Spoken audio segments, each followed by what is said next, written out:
Hello everybody, thank you for liking and subscribing if you haven't done so yet. Can you please do? And tonight I'm going to make a lovely thick vegetable soup. Okay, so I'm just in the process of chopping everything up into pieces, and this just helps the cooking process on, so it makes it a little bit quicker, that's all, than putting the whole big lumps in.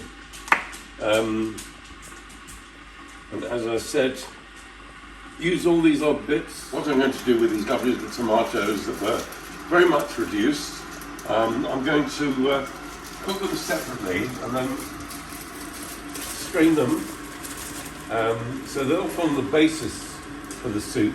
But you can use almost anything.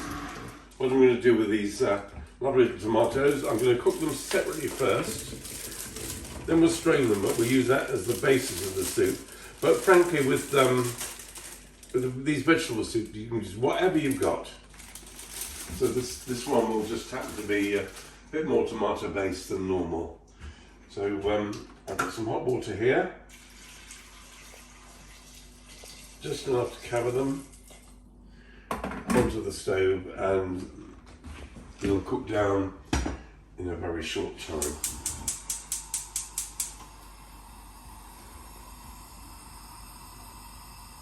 What I've done here, I've got this lovely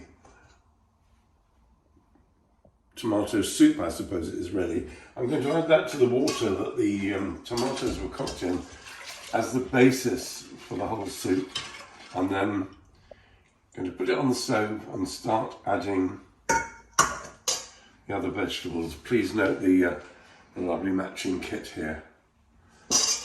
That makes all the food taste so much better. So we'll put that on the stove. We will be adding some more water to it, but I can just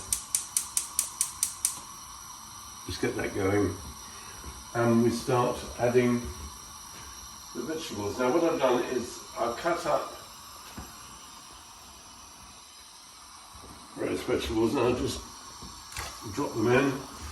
One of the things that I will be adding though is a couple of potatoes, which thickens the soup nicely.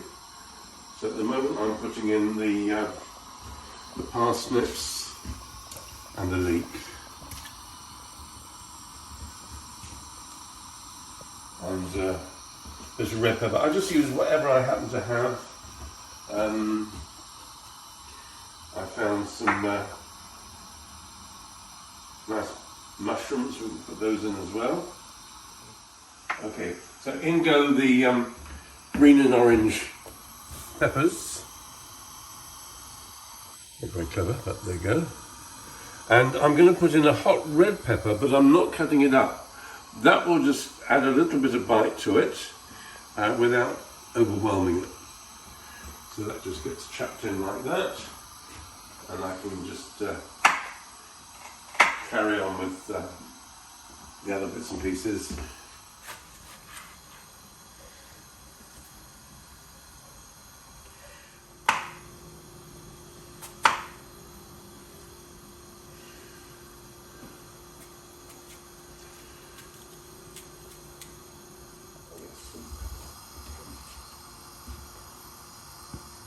Last thing I'm going to do, add some salt and pepper.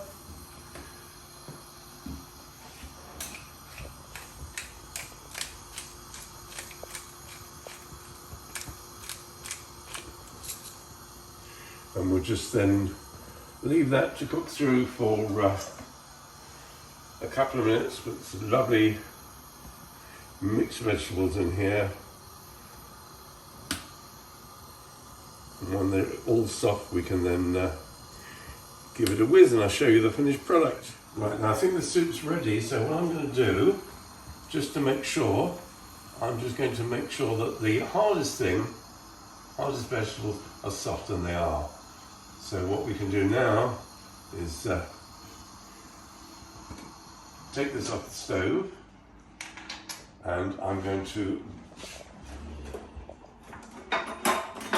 use one of these to give it a good old blitzing. And I can actually do this where it is.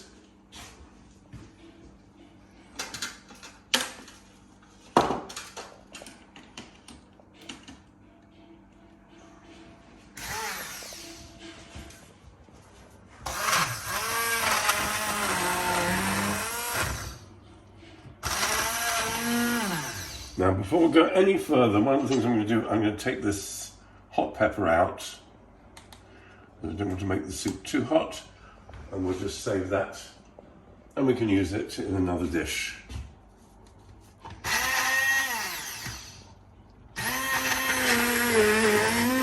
I blitz the soup so it's nice and smooth, so this can go in the sink for washing.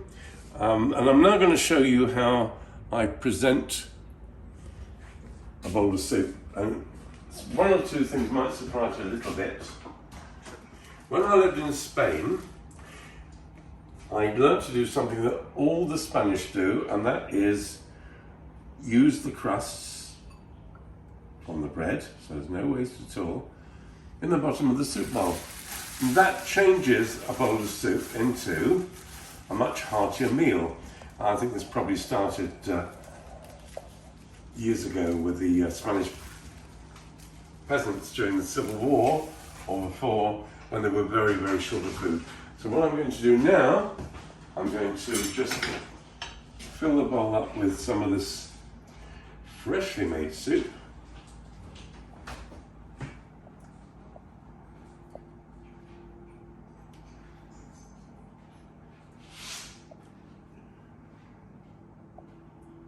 And I'm now going to sprinkle some spring onions on the top.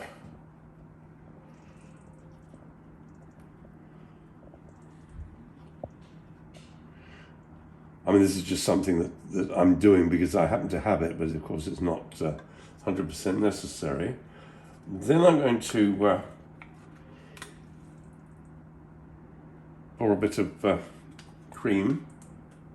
This is double cream, and using a knife, just make a nice pattern with it. Just adds a little bit to the look of it. And that's my lunch done. I'll cost it and let you know the costing as well. Incidentally, anybody that saw the curry that I made last week, the costing for that worked out at £1 3p a portion. Plus the rice, which is probably another maybe 10p, and that's it. So really, you know, £1 13p for a very nice curry, which both Ross and I enjoyed.